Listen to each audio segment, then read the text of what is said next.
मुगलों ने भारत पर करीब 332 सालों तक राज किया। इस दौरान मुगलों ने आधे से अधिक हिंदुस्तान में अपना साम्राज्य का विस्तार कर लिया था। मुगलों ने भारत में अनेकों ऐतिहासिक किलों और इमारतों का निर्माण भी कराया। लेकिन इतने ताकतवर मुगलों की आखिर मौत कैसे हुई? बाबर से लेकर शाहजहां तक के दौर में मुगल बेहद शक्तिशाली माने जाते थे। कोई भी विदेशी ताकत इस दौरान हिंदुस्तान की ओर आंख उठाकर भी नहीं देख पाई थी। लेकिन इन मुगल बादशाहों की मृत्यु कैसे हुई और इन मुगलों की कब्र कहां पर मौजूद है, इसके बारे में आज की वीडियो में हम बात करने वाले हैं। बस आप वीडियो के आखिर तक हमारे साथ बने रहें। मुगलों की मौत के बारे में जानने से पहले ये जानना जरूरी है कि आखिर ये मुगल थे कौन और भारत में ये कब और कैसे आए थे। मुगल असल में मंगोल शासक चंगेज खान और तैमूर के वंशज रहे हैं। भारत में मुगल साम्राज्य की नींव बाबर द्वारा रखी गई थी। सन 1526 में पानीपत की पहली लड़ाई में बाबर इब्राहिम लोदी को हरा देता है और दिल्ली के तख्त पर कब्जा कर लेता है। बाबर का जन्म 14 फरवरी सन 1483 को उज्बेकिस्तान के एक कस्बे में हुआ था। वो अपने साथ कई विशाल तोपें और बारूद लेकर भारत आया था, जिसके आगे इब्राहिम लोदी की सेना टिक नहीं पाई। इसके बाद बाबर को भारत का मौसम और यहाँ का वातावरण इतना पसंद आया कि उसने यहीं पर रहने का मन बना लिया। बाबर का असली नाम जहीरुद्दीन मोहम्मद था। बाबर भले ही क्रूर था, लेकिन वो एक दरिया दिली वाला इंसान माना जाता था। कहा जाता है कि 1526 में पानीपत के युद्ध में जीत हासिल करने के बाद बाबर ने लूटा हुआ सारा धन सैनिकों में बंटवा दिया था। बाबर की दरिया दिली देखकर लोगों ने उसे कलंदर का नाम दे दिया और सन 1527 में बाबर ने राणा सांगा को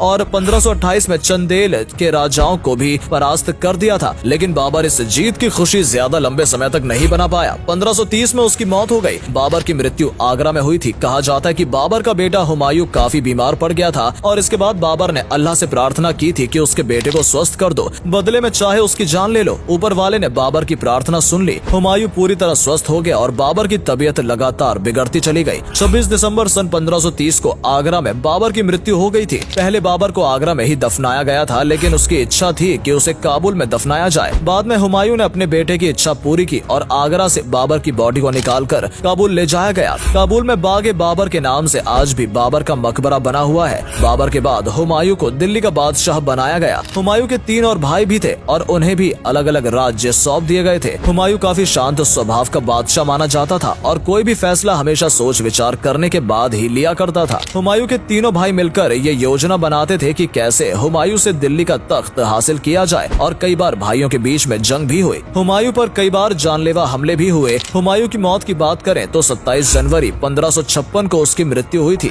उसने दिल्ली में दीन पनाह भवन में एक लाइब्रेरी का निर्माण कराया था। अपने कुछ अधिकारियों के साथ वो लाइब्रेरी की छत पर बैठा था। उसी समय नमाज का वक्त हुआ। वो सीढ़ियों से नीचे आने लगा, लेकिन अचानक सीढ़ियों पर उसका पैर फिसल गया और उसकी मौत हो गई। ऐसा भी कहा जाता है कि उस वक्त हुमायूं अफीम के नशे में था। हुमायूं का मकबरा दिल्ली में ही स्थित है और ये जगह एक प्रसिद्ध टूरिस्ट डेस्टिनेशन के रूप में विख्यात है। हुमायूं की मौत के बाद उसका बेटा अकबर मात्र 13 साल की उम्र में दिल्ली के तख्त पर विराजमान हो गया। अकबर एक धर्मनिरपेक्ष राजा माना जाता था। उसने राजा बनते ही लोगों का दिल जीतना शुरू कर दिया। हालांकि साथ ही अपने साम्राज्य का विस्तार भी करता रहा। 1568 में उसने चित्तौड़ को जीता और 1569 में रणथ मबौर को भी मुगल साम्राज्य में शामिल कर लिया। अकबर एक अनपढ़ मुगल बादशाह था। उसने हिंदुओं पर लगने वाला जजिया कर भी समाप्त कर दिया था। अकबर ने आगरा के पास फतेहपुर सीकरी शहर को बसाया और यहाँ पर ऐतिहासिक बुलंद दरवाजे का निर्माण भी कराया। 27 अक्टूबर सन 1605 में अकबर की मौत हो गई थी। हालांकि सटीक तारीख को लेकर इतिहासकारों में मतभेद है। अकबर की मौत का कारण उसकी बीमारी भी कहा जाता है कि उसे पैचिस नाम का एक रोग हो गया था। साथ ही ये भी बताया जाता है कि अकबर अफीम के घोल के साथ शराब का सेवन किया करता था। इस कारण उसे फूड पॉइजनिंग भी हो गई थी। उसका पेट काफी फूल गया था और ठीक इलाज न मिलने के कारण उसने तड़प तड़प कर दम तोड़ दिया था। कुछ इतिहासकारों का ऐसा भी मानना है कि अकबर के बेटे सलीम सत्ता के लालच में आकर एक षड्यंत्र के तहत अपने पिता को मार दिया था। मृत्यु के पश्चात अकबर को आगरा के पास ही सिकंदरा शहर में दफनाया गया, जहां tomb of Akbar the great के नाम से उसका मकबरा बना हुआ है। अकबर के बाद सलीम के हाथ में दिल्ली की कमान आई। अकबर और सलीम की आपस में कभी नहीं बनती थी, क्योंकि सलीम असल में एक अय्याश किस्म का व्यक्ति था। सलीम को अपना नाम भी पसंद नहीं था और उसने अपना नाम बदलकर जहांगीर रख लिया। जहांगीर के शासनकाल में ही अंग्रेजों ने भारत में आकर ईस्ट इंडिया कंपनी की स्थापना की थी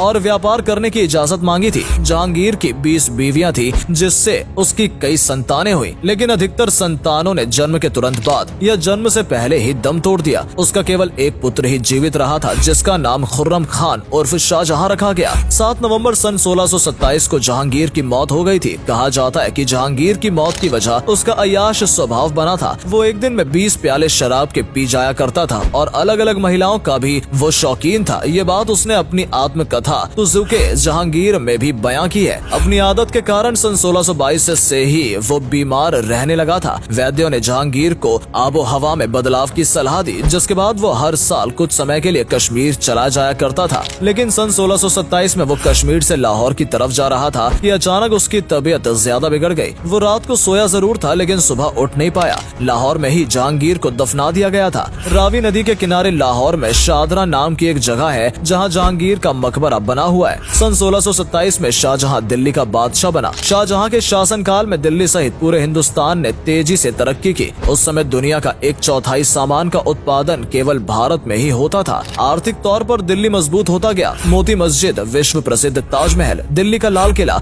दीवाने आम और दीवाने खास जैसे कई नायाब नमूनों का निर्माण शाहजहां ने ही कराया था। शाहजहां ने अपने लिए एक मयूर सिंहासन भी बनवाया था जिसमें कई बेशकीमती हीरे जड़े हुए थे। सन 1658 में शाहजहां की तबीयत बिगड़ने लगी थी और वो बूढ़ा होने लगा था और उसने अपना राजपाट बेटों को सौंपने का फैसला किया। शाहजहां ने अपने बेटे द्वारा शिकोह को दिल्ली की राजगद्दी सौंपी, लेकिन उसके तीसरे बेटे औरंगजेब को ये बात रास नहीं आई और उसने पिता और भाई का विद्रोह कर दिया। अपने भाई को हराने के बाद उसे फांसी पर लटका दिया और पिता को अंगारे के किलों में कैद कर लिया। 8 सालों तक शाहजहां आगरा किले में ही कैदी बनकर रहे। बताया जाता है कि शाहजहां को मूत्र रोग हो गया था और यही रोग उनकी मृत्यु का कारण बना। 27 जनवरी 1666 को आगरा किले में ही उसने दम तोड़ दिया। मरने के बाद उसका बेटा औरंगजेब अपने पिता के जनाजे को कंधा देने भी नहीं आया। शाहजहां की सेवा में तैनात नौकर और किन्नरों ने ही उसके मृत शरीर को उठाकर ताजमहल में मुमताज की कब्र के बराबर में दफन कर दिया। औरंगजेब के बादशाह बनते ही हिंदुओं पर अत्याचार होने शुरू हो गए। जगह जगह मंदिर तुड़वाकर मस्जिदों का निर्माण कराया गया। कई हिंदुओं को जबरन धर्म परिवर्तन करा दिया गया। उसके शासनकाल में हर जगह कत्लेआम हो रहा था। ये बात मराठा, मारवाड़, राजपूत सहित कई हिंदू राजाओं को पसंद नहीं आई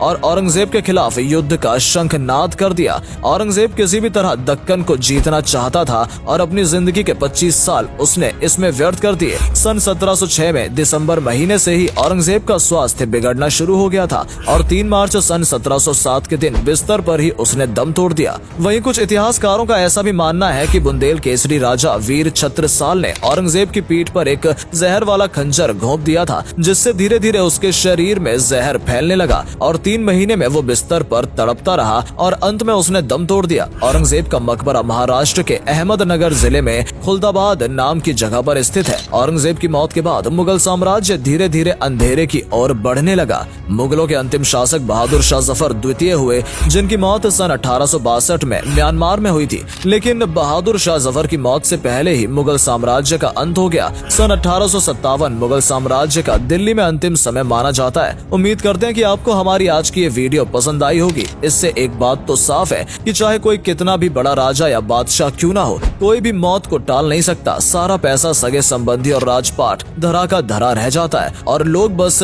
तमाशबीन बनकर खड़े रहते हैं। अगर आपको ये जानकारी अच्छी लगी हो तो वीडियो को लाइक और शेयर अवश्य करें। आज के लिए इतना ही। आपसे फिर मिलेंगे एक नई वीडियो के साथ।